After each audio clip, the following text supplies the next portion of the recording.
জাহাঙ্গীরনগর বিশ্ববিদ্যালয়ের কেন্দ্রীয় শিক্ষার্থী সংসদ জাকসু ও হল সংসদ নির্বাচনের ভোট গ্রহণের জন্য বুথ তৈরির কাজ শেষ হয়েছে। এছাড়া নিরাপত্তার জন্য বসানো হয়েছে সিসিটিভি ক্যামেরা। হল সংশ্লিষ্টরা জানান, নির্বাচন কমিশনের নির্দেশনা অনুযায়ী সকালের মধ্যে হলগুলোতে বুথ বানানো শেষ করা হয়েছে, বসানো হয়েছে সিসিটিভি ক্যামেরাও। এখন প্রতিটি হল ভোট গ্রহণের জন্য পুরোপুরি প্রস্তুত রয়েছে।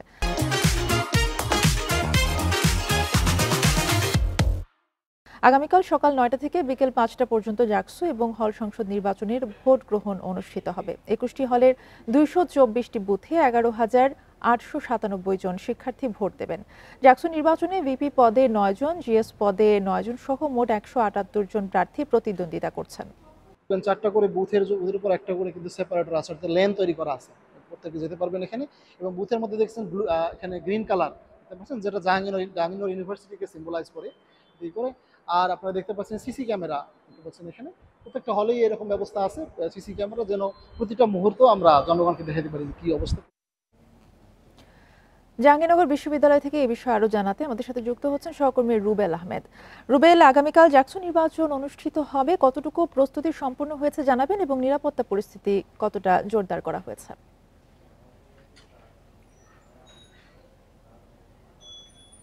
দেখুন, আগামীকাল ৩৩ বছর পর অনুষ্ঠিত হতে যাওয়া জাহাঙ্গীরনগর বিশ্ববিদ্যালয়ের কেন্দ্রীয় শিক্ষার্থী সংসদ জাকসু নির্বাচনের যাবতীয় প্রস্তুতি এরই মধ্যে নির্বাচন কমিশন সম্পন্ন করেছে। গতকালকে কিন্তু নির্বাচন কমিশনের পক্ষ থেকে আমাদেরকে আনুষ্ঠানিকভাবে যাবতীয় প্রস্তুতির বিষয়ে তারা তুলে ধরেছেন। সেখানে তারা বলেছেন ২১টি যে আবাসিক হল রয়েছে সেই ২১টি আবাসিক হলকে তারা ভোট গ্রহণের জন্য কেন্দ্র হিসেবে ব্যবহার করবেন এবং সেই ২১টি হলে কিন্তু ২২৪টি বুথে এই ভোট গ্রহণ প্রক্রিয়াটা তারা সম্পূর্ণ করবেন এবং এই ভোট গ্রহণ প্রক্রিয়ার জন্য ২১টি হলে ২১ জন রিটার্নিং কর্মকর্তা দায়িত্ব পালন করবেন এবং তাদেরকে সহযোগিতা করার জন্য ৬৭ জন পুলিং অফিসার এবং সহকারী পুলিং অফিসার কিন্তু কাজ করবেন বলে নির্বাচন কর্মকর্তারা আমাদেরকে জানিয়েছেন। এবং আপনি জানেন যে জাহাঙ্গীরনগর বিশ্ববিদ্যালয় ৩৩ বছর পর এই জাকসু নির্বাচনকে ঘিরে শিক্ষার্থীদের মধ্যে একটি উচ্ছ্বাস তৈরি হয়েছে, যার কারণে এই বিশ্ববিদ্যালয়ের যারা আবাসিক হলগুলোতে অবস্থান করছে তারা যেমন আগামীকাল সকাল থেকে ভোট গ্রহণের জন্য প্রস্তুতি নিয়ে রেখেছেন, ঠিক তেমনি রাজধানী ঢাকা সহ আশপাশের এলাকাতে যে সকল শিক্ষার্থীরা থাকেন তারাও কিন্তু সকালে ক্যাম্পাসে চলে এসে কিন্তু তাদের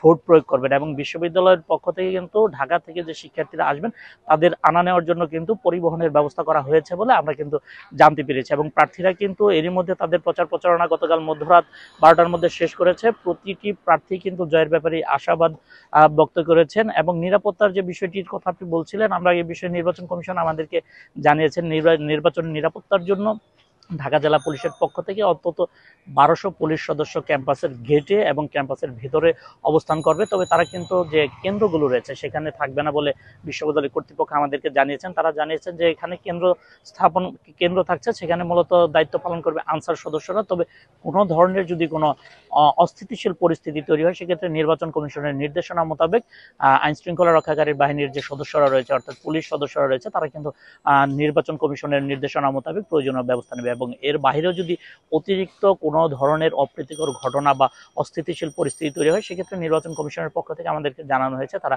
সেনাবাহিনীর সাথে যোগাযোগ করে রেখেছেন, প্রয়োজনে তারা সেনাবাহিনীর সহযোগিতা নেবেন বলে নির্বাচন কমিশনের পক্ষ থেকে আমাদেরকে জানানো হয়েছে। এবং এই ২১টি হলে ২২৪টি বুথে যে ভোট গ্রহণ অনুষ্ঠিত হবে যার ধারাবাহিকতায় আমরা দেখতে পেয়েছি। আর সকালের মধ্যে ২১টি হলের মধ্যে কিন্তু সেই ভোট নির্মাণের কাজ এরই মধ্যে নির্বাচন কমিশন শেষ করেছে। এবং নিরাপত্তার জন্য নির্বাচন কমিশন আমাদের গতকাল রাতে জানিয়েছিল সিসিটিভি ক্যামেরা বসানো হবে, সেই সিসিটিভি ক্যামেরা বসানোর কাজও কিন্তু নির্বাচন কমিশনের পক্ষ থেকে ইতিমধ্যে সম্পন্ন করা হয়েছে। রুবেল আহমেদ জানাচ্ছিলেন সাভার থেকে।